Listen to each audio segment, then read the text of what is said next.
Welcome to part two of my mega watch through of the Marvel films and my reaction to all of them. So here we go, Marvel mega watch through part two.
Good day to you this January 6th, 2022. It is the feast of the Epiphany. That means the Gentile Christmas. But today we are, and I am continuing on this mega watch through of these X-Men movies, or these Marvel movies, and I'm kind of going through them in a chronological order, and it's kind of been an interesting experience so far as I've been watching. Right now, I'm pretty much going through X-Men movies, because the X-Men movies pretty much dominate the 60s, 70s, 80s, 90s. They're going to dominate into the 2000s as well. So it takes a little while before we get into some heavy MCU films. Because the last MCU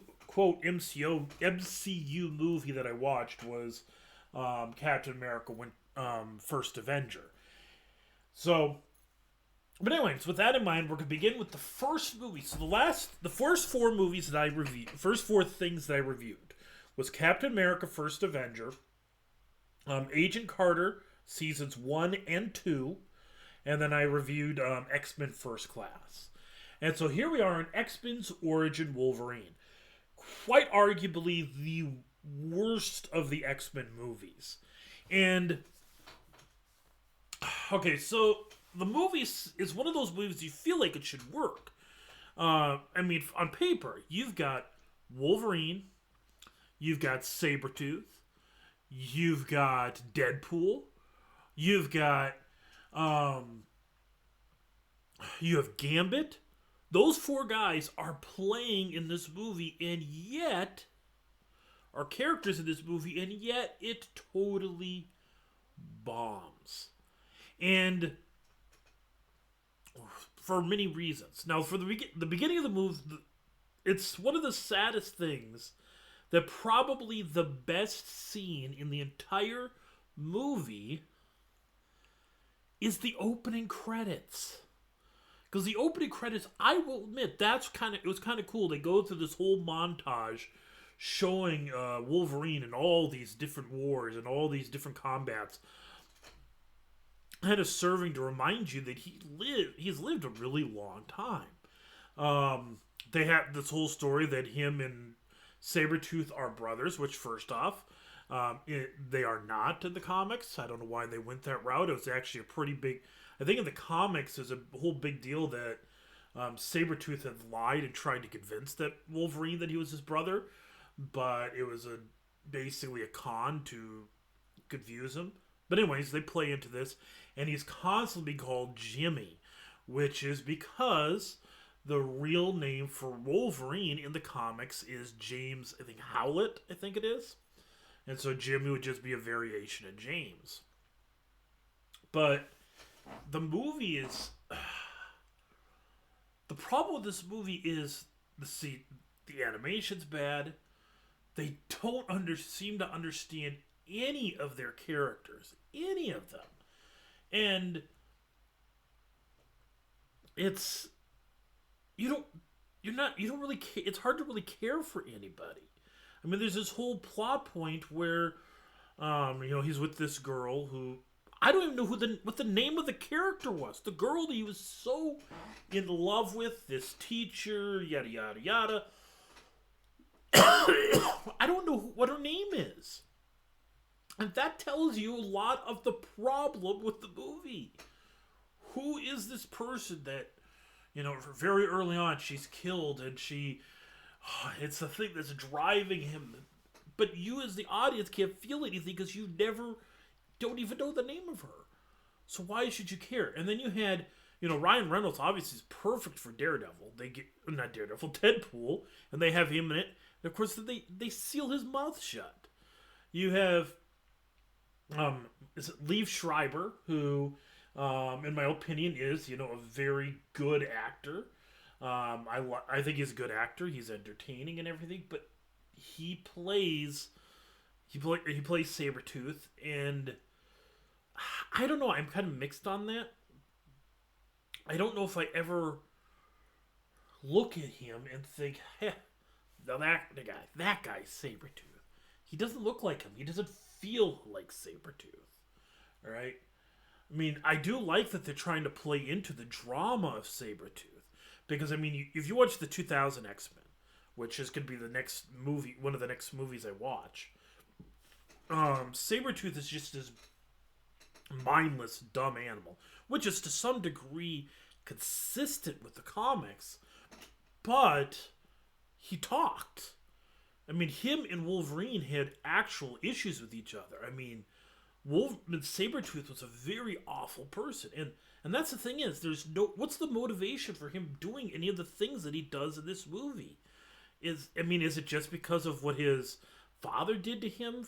I mean, what the so-called father did? Maybe? I don't know. It's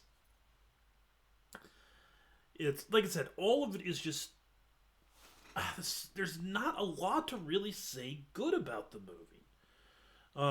Stryker, they make a big deal about him in X-Men 2 and his past, which was tied to Wolverine. And again, what's the big deal? He said, "You don't want to know the horrible things you did for me." And it's like, and you watch it like, what horrible things? You hardly did anything. What's the big deal? Why is he, and why does he even traumatize by him? I mean, that's the other part. Because you have to remember, so at the end of the movie, he gets shot in the head with the adamantium bullet, which we know, previous to the scene, that it's not going to kill him, because they said that he'll heal. But they knew it would wipe his memory. And that's what it did. He forgot who his memories were wiped. They weren't what they were. I mean, it was shown by the girl that he was in love with. He didn't recognize her when he saw her dead. So why would in X-Men 2000, why would he shut down at the voice of William Stryker if he doesn't remember him? All right, so there's that. One scene, though, I will say that was kind of a good scene that almost could have built some character in, maybe gave something to it, is when he spends that little bit of time with that family on that farm. And to credit, this is one of those scenes that actually is where I'm glad I watched X-Men Origins Wolverine during this watch through, because I know that scene will have its payoff in Logan. I'm not going to get, if you see Logan, you might know the payoff. But when I get there, I'll talk about it. But yeah, this X-Men Origins Wolverine. So if we're talking on a 5-star scale, so I'm giving review on a 5-star scale on all of these movies. And at the end of it, my hope is I'm going to do a ranking of all of them. So, out of 5 stars, I would give a 1.5. I mean, there is just nothing really redeemable about it. Like I said, it's really, really bad when the best scene of the movie is the opening credits. All right. So, and not to mention they also messed up Gambit. I hope some point we get a good Gambit showing up in a X-Men movie somewhere. But yeah, I was not that impressed with what they did with Gambit in this. I guess some people liked it, but I wasn't. All right, next movie, X-Men: Days of Future Past. Now, if you decide to do a chronological watch through the way I did, it's up to debate whether you watch Days of Future Past first or do you watch X-Men Origins Wolverine first. I think it's kind of interchangeable in terms of years, but although I think I think technically this goes a little bit before. Um, Days of Future Past is a movie. When it comes to reviewing this, it's very complicated. On the one hand, it's a very good movie. I think it's got a good story. It's got great character development. I mean, there's a lot of things to like in this movie, but it is a poor adaptation. You know, I mean, we have this whole thing that, and this is kind of, and something I'm going to get to in a little bit. So this is kind of the theme that the X-Men were trying, and I'll give them credit. It's an interesting idea. It just ended up not executing as well as they'd like. But they have this whole thing where the X-Men, they're going, decade to decade. So X-Men First Class took place in the 60s. X-Men Days of Future Past takes place in the 70s. X-Men Apocalypse, which I'm going to get to in a moment, takes place in the 80s, and then X-Men Dark Phoenix, it takes place in the 90s. The problem with this, it creates a lot of plot issues. I mean, you have Havoc in X-Men First Class, and he's a teenager, and then we get to X-Men Apocalypse, which takes place in the 90s. We're talking 20 years later. We're supposed to believe that he has a brother named Scott, who is a very similar age. It's some issues there. And the fact that none of these people really age over 30 years is kind of quite remarkable. I mean, not any significant aging. So there's issues with that. But I'm going to let that go. I'm not going to make that a big deal. But one of the problems is X-Men First Class, I believe, was a very solid movie. But they threw away almost all of that cast. I mean, the only ones that were left from that original film, that you see on the screen, it's basically you have Mystique, Magneto, Beast, Xavier. 1, 2, 3, 4. I guess Wolverine if you want to count his cameo. That's it that you have from the X-Men First Class. And so these characters that, they're trying to get you to somewhat connect with in that first movie, they're all gone. All of them. Now they do show the scenes, the grim realities that they're killed through Stryker's efforts. Okay, that's, admittedly, I think if they'd done that with a couple of them, I suppose it would have worked a little bit. But it still doesn't carry as much weight as it should. I should say, it took away the ability to connect with the movie that you had. There's no real continuation.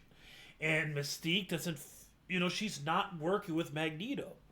Which, the end of the first movie was, he was building this brotherhood of mutants. And you get to Days of Future Past, that brotherhood's gone. Everybody, over half of them are dead. Most of them are dead. So what was the point of that ending? What's the point of him breaking out Emma Frost if she's just going to disappear? She's just going to be dead before you get to the next movie. What's the point of Mystique going with him? Again, if they're going to be broken apart, they're going to part ways before the next movie. I mean, it renders so much of what happened in the previous movie meaningless. All right? The X-Men Days of Future Past, this is based off of one of the great all-time comics. And here's again the problem. It doesn't feel like that, like it's truly an adaptation of it. Bishop doesn't feel like Bishop, to be honest. I mean, I mean, I guess he kind of somewhat looks the part, but he doesn't really. He doesn't have the same. His abilities are a bit different, and he's not the time traveler. I mean, the whole thing is he's the guy that goes back in time to try to convince people that they need to save him, and make things better or whatever. But instead, they make Wolverine the center of it. I mean, don't get me wrong. Hugh Jackman did good in his role. I think Wolverine did good with what he did, but I kind of prefer the Bishop role. Um, the the scene, one of the most iconic scenes, is the seeing the gravestones of the X-Men.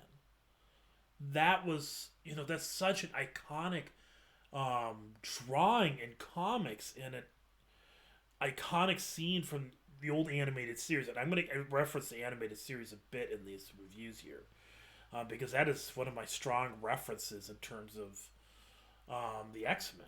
Because honestly, the animated series from the 1990s, granted, it was neutered quite a bit by the network because it needed to be child friendly. Um, was a wonderful adaptation of these stories and these characters, and um, and this is an example of it. Days of Future Past. I mean, if they act, that's the Bishop that I know, and this Bishop didn't feel like it. It didn't feel like the Days of Future Past story that was given. And what makes the Days of Future Past story interesting is Bishop goes back in time. He stops what he was supposed to stop. And the world was still bad when he came back. And that's one of the things that makes it kind of an intriguing and compelling story, is that he can't change the future in any meaningful manner. And whereas Days of Future Past, apparently it seems to be that way. They could go back and they could change things in very significant ways. And part of it is to retcon, to get rid of the bad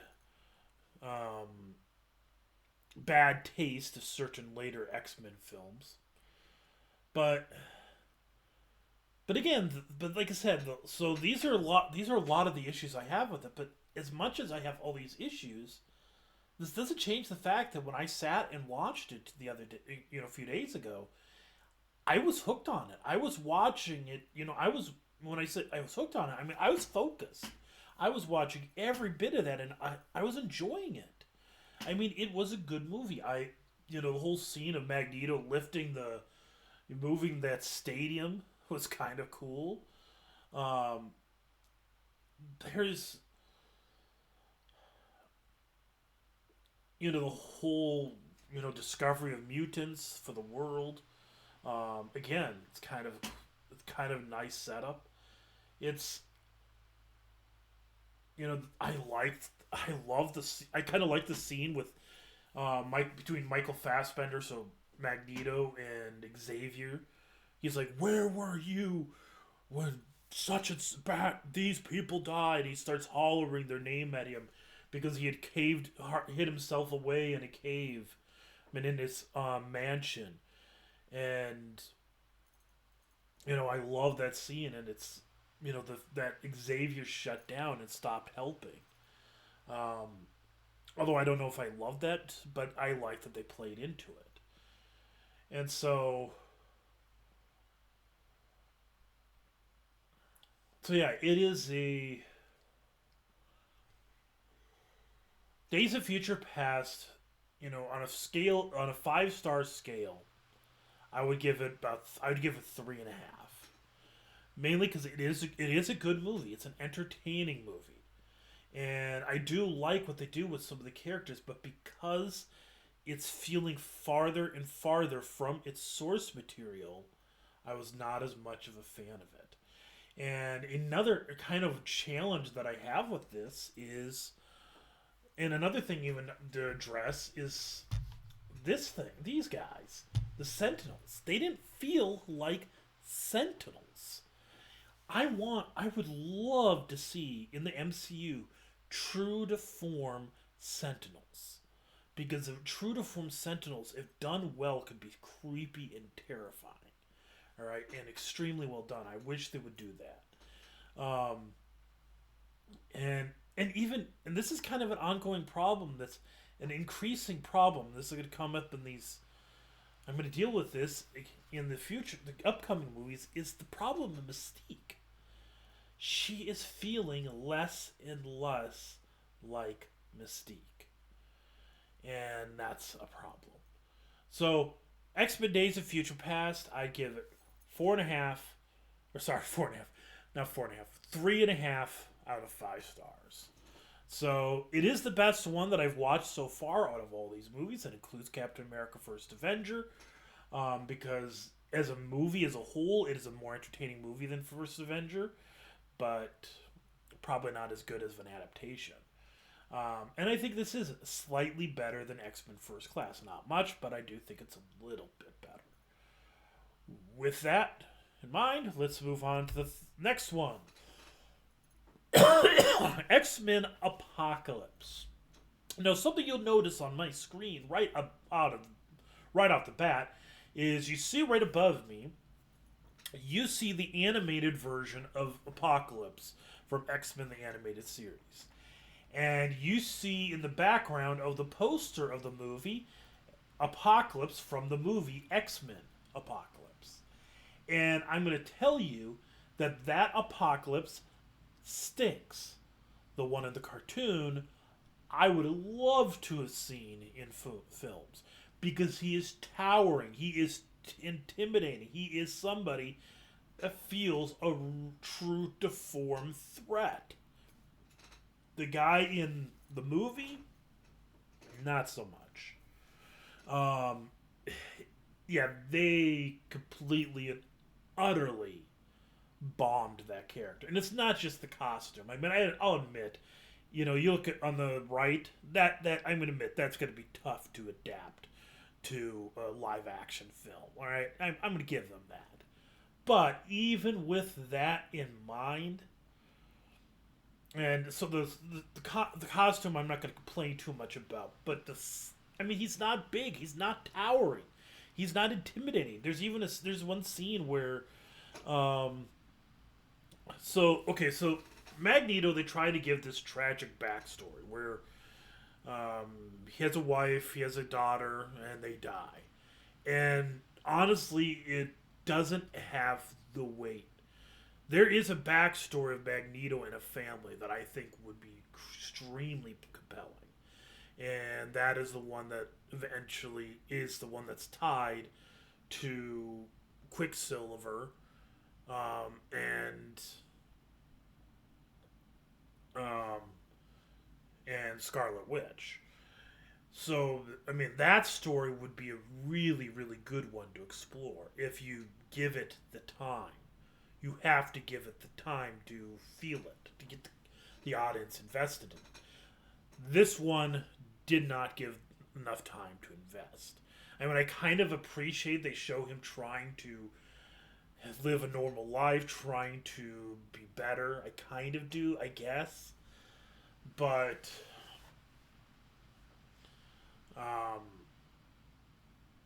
yeah, it didn't really work. And then, so you notice Mystique. In the previous movie, in Days of Future Past, you see her in the poster that Mystique is in Mystique form. And she's in Mystique form for much of the movie because that's a big point, is that she is no longer ashamed of what she looks like. X-Men Apocalypse, not so much. She is, for much of the movie, in her Jennifer Lawrence skin, so to speak. And now, granted, this is a lot more to do with practicality because she didn't want to be in makeup all the time. So, understandable. But it kind of does feel like, oh, we forgot about this whole plot. And by the way, this is going to play into the next movie. So this whole thing, she's got this in... it's kind of amazing is Mystique and Xavier are supposed to be like brother and sister because they grew up together in the same house, right? But in the first movie, and the second movie, and the third, and the fourth, she's she doesn't ever show it. All she shows is resentment towards Xavier. And it holds true in this one. In this one, she is resenting Xavier because he just wants to have a school, when in reality, she's saying that he needs to train these mutants to be able to fight, to be able to defend. And I say this is kind of one of those things where they forget their story, because in the very next movie, she's going to get mad at Xavier for making them fighters. And yeah, the very thing she wanted him to do, she gets mad at him for doing it. So, yeah. So, anyways, the only. There are. Honestly, in this movie, I would say pretty much the only good moments in the entire movie come from Quicksilver. And I'm just straight up say it. There's a scene where the mansion explodes, which, by the way, kills off one of the few remaining characters from X-Men First Class. And by the way, I gotta speak. Speaking of characters that you just don't care about, okay, so you get Angel here, no care for him. You have, I mean, the story you'll get from X-Men United X3 for Angel is going to be better, and that's not a good thing, because they really didn't do much with this one. Didn't do much with him in that one, and yet it's better. And again, I can't help but think of this one, the Angel that's in the cartoon, the animated series. There's a whole story to there. You know, he hated having the wings. He wanted to get rid of them. And he turns to somebody who could cure him, and it turns out it's Apocalypse, who used the cure to turn him into a slave. Alright?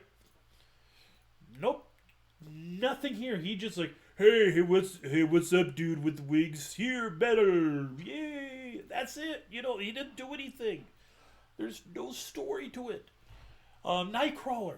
The opening scene of X-Men 2 featuring Nightcrawler is one of the coolest scenes in one of the coolest Marvel's movie scenes, where he's running through the White House and everything.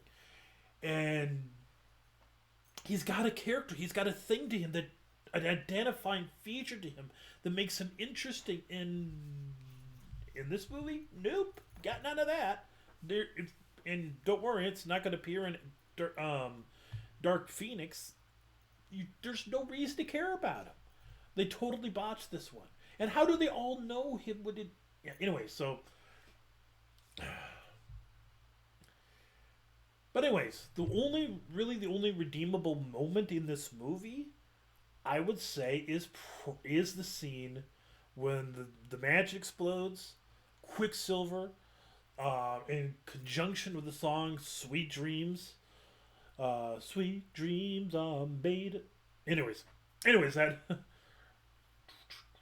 Anyways, yeah, that's what I was saying. He goes through and he rescues everybody from the mansion except for Havoc, and we're supposed to be so sad because Havoc died. But yeah, why should we care? Because there's no development in there, and we hadn't seen him since X-Men First Class. So why? I mean, that's the thing. This is the problem in these three movies so far, is you have these people die, and it's. Why should they do it in a fashion that you just don't care, and you don't really feel like much of the cast cares?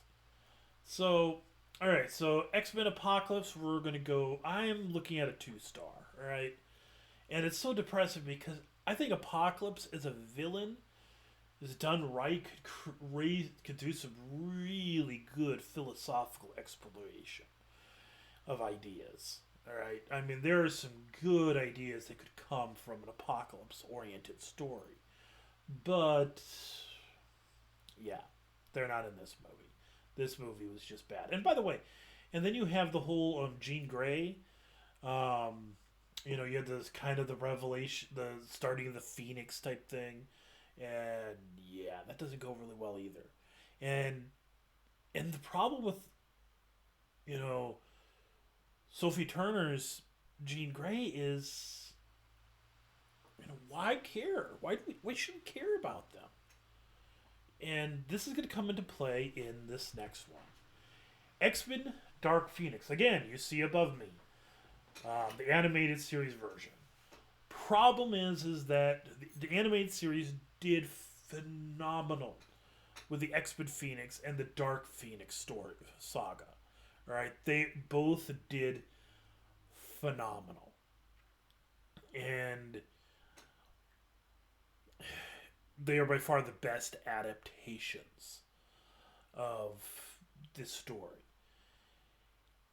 So then you watch this movie, and at times, the movie isn't bad.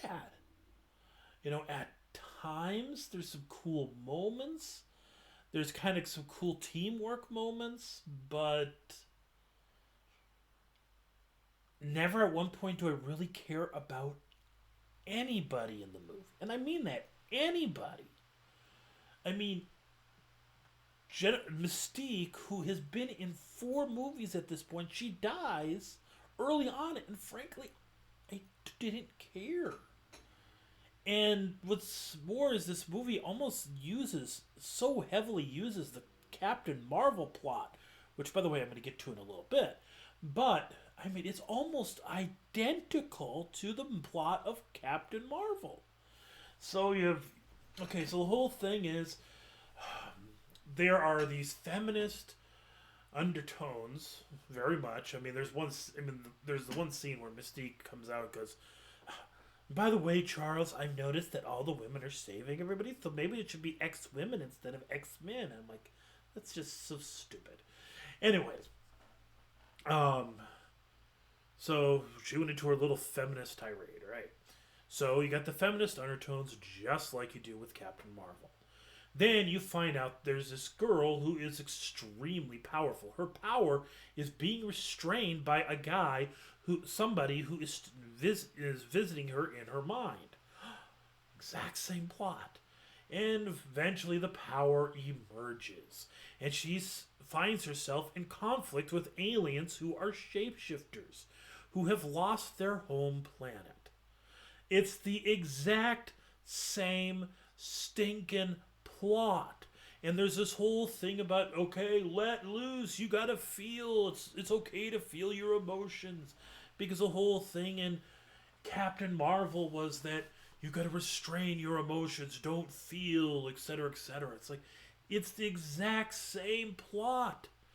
The thing that actually makes Dark Phoenix worse than Captain Marvel, though, and I don't know how they ended up with the same plot, because from what I understand, the development was, there's no way that these two plots could have picked up from one another, because I mean the movies came out with only a few months from each apart, so it's hard to know how that happened, but it's remarkable how similar the plot is.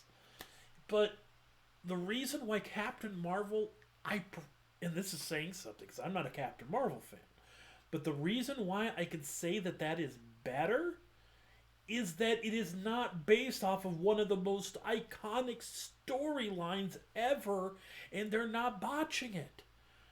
X-Men Dark Phoenix totally botched this great storyline.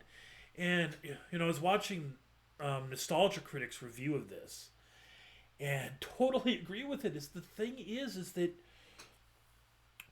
here's the first problem. They never did the Phoenix. In order to do Dark Phoenix, you need to do the Phoenix Saga. You have to establish that the Phoenix is something good, was initially good. It was meant to protect. And so you have to do that storyline. And you have to get people to like Jean Grey. As a character, you have to care for her. You have to be invested with her.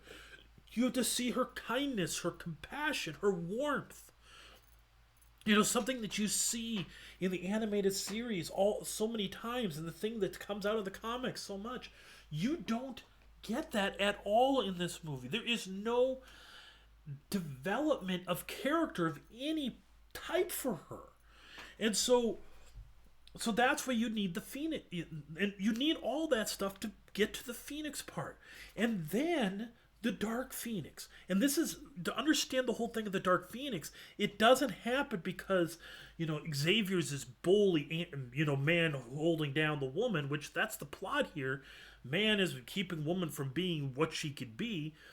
That's the plot, but the comics, it's much more. It's deeper. It's the whole thing is it's actually kind of philosophical, which the X-Men tended to go philosophical. Comics tend to get philosophical, and I guess feminism is a philosophy. It's just not as deep, at least not here in this case. But the whole thing is that so the whole plot is the Phoenix is its own entity. It's basically a god, right?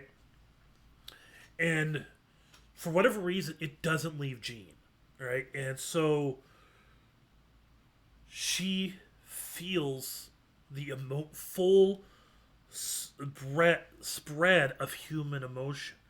And so you have the Hellfire Club, who, by the way, appeared in the X-Men First Class, but they're all gone. But you have the Hellfire Club. They find out about her. And you have a good White Queen, Emma Frost, who seduces her. And by the way, honestly, who they picked, Jessica Chastain, who plays the alien in this movie, the lead alien, she actually would probably be a really good Emma Frost. Just saying. I think she had that look and she had that vibe. But she went a totally different character, which made the movie cruddy. But anyways. But you have Emma Frost, then you bring in Jason, who I didn't realize, I didn't think about it until later, but I meant to double check, but I think Jason must be, to some degree, that must be the son for Stryker in the X-Men films. Because he's got a similar power where he causes people to see things that aren't real. I don't know if it's meant to be or not, but either way, Mastermind, I think that's his moniker. But between them, they seduce her. They convince her of they bring the darkness, the sinfulness of people, the dark desires out for the Phoenix to taste. And this causes Jean, who is this gentle spirit, to become this incredibly destructive and dangerous spirit that ends up, destroying entire solar systems. And I mean, this is just how horrible, what they do with this, and that's why it's such a. This is where I like the nostalgia critic brought out is this is what was so great about it was you had this wonderful person, this gentle spirit that became something so volatile and dangerous and deadly. And how? Because it fed into the full negatives of human emotion. I mean, if you want to do something relevant, I mean, you can see her feeding into the emotions of people who, just the negativity of our world these days. And, they could have played into that. But they had nothing. They didn't make you care for any of these characters, and none of this is a criticism of any of the actors. It's the script. It's the script. It's the directing. They totally failed to get this character, and furthermore, the Cyclops dynamic, I think, was felt lost. Cyclops was central to this because at this point these two were extremely in love. In fact, they were married. And so he loved her so deeply, and to watch the woman of his life, the love of his life, plunge into such deep darkness,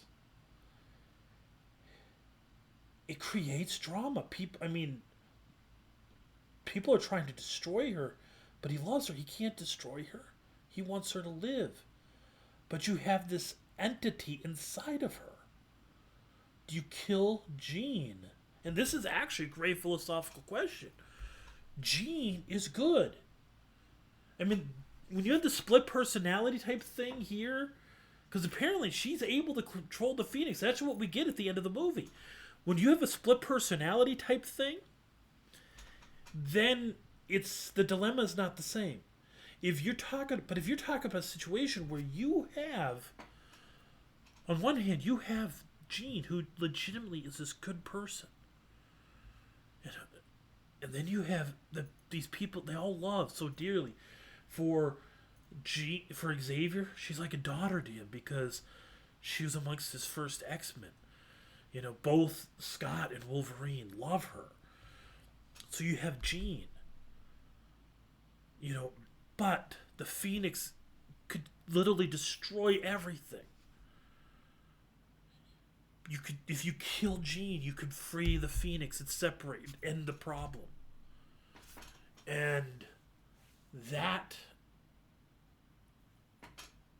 to me,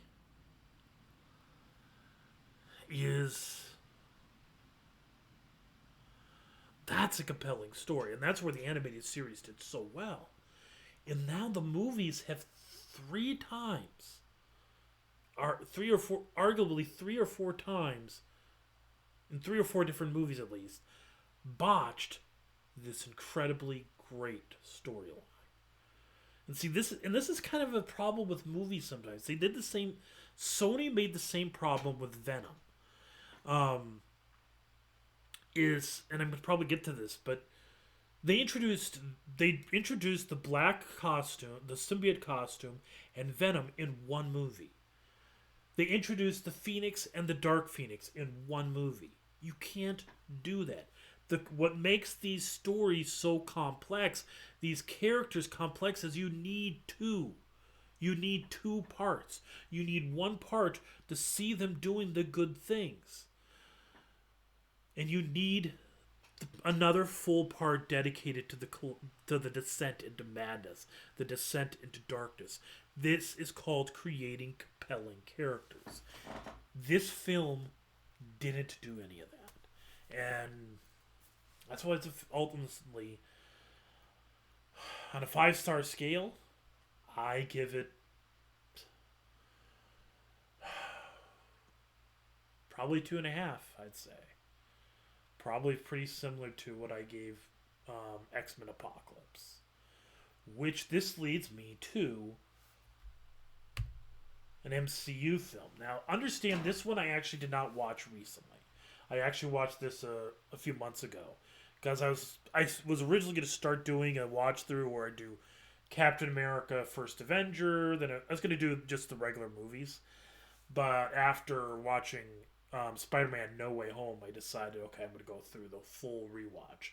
But Captain Marvel's one I just couldn't rewatch again. It's just... You already know what I think of the plot, pretty much, because I just told you what I thought about X-Men Dark Phoenix. And the plots are very, very similar. The problem the problem here with Brie Larson's Captain Marvel, the problem here isn't just that they don't give you a reason to care about somebody, but she shows no emotion. Or not much. And it is so hard to care about this character. And it's one of those things I really hope whenever they do the Marvels movie that's coming out, is it next year or the year after? I really, really hope that she's worked on that and improved on that. Because she's got to make herself a character that's likable. It's not just, smile. No, it just show emotion. That's what we're looking. Show emotion. People usually say, well, that's because she was with the Kree, and the Kree don't like emotions. I'm like, okay, I'll take that. But the problem is that when she does the flashbacks, you don't see that even in her human scenes. All right? Her pre-Kree. You don't ever see it. You never quite understand, why are these characters friends? Why is it that her and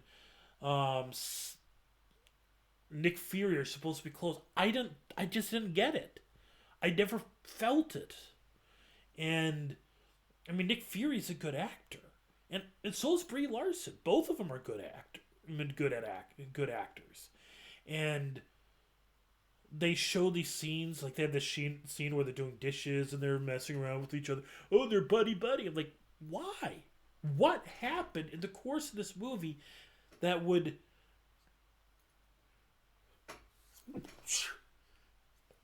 excuse me, that would make you see that, make you feel that? And I just didn't. And so it's, or even her relationship with her best friend. Again, I just didn't feel it. And so, but I'm going to give this a little bit better review than X-Men Dark Phoenix. And as I mentioned before, the reason I'm going to give a slightly better review is because it didn't screw up a major Marvel comic story to the degree that X-Men Dark Phoenix did. So, on my 5-star scale, I'm giving it a 2.75. So there you go. There's my reviews for round 2. I don't know how many rounds it's going to take, but I might as well probably stop keeping track, or I don't know. Because when I start to get to the TV shows, it's going to start to slow down. So the next few movies that I have, you can see right there, Blade is the next one I'm going to watch, followed by Blade 2, X-Men. Actually, it goes Blade, X-Men, Spider-Man, Blade 2, and then Daredevil. But I'm not going to do Spider-Man, and that's simply because I've already done that. I did Spider-Man review this past summer, so you could feel free to go watch it on your own time or whatever, but I'm not going to review it again. I'll watch it, but I'm not going to do it in my reviews. So, but these are the next 4. Two Blade movies, Daredevil starring Ben Affleck, and X-Men. So, until then, have a marvelous week.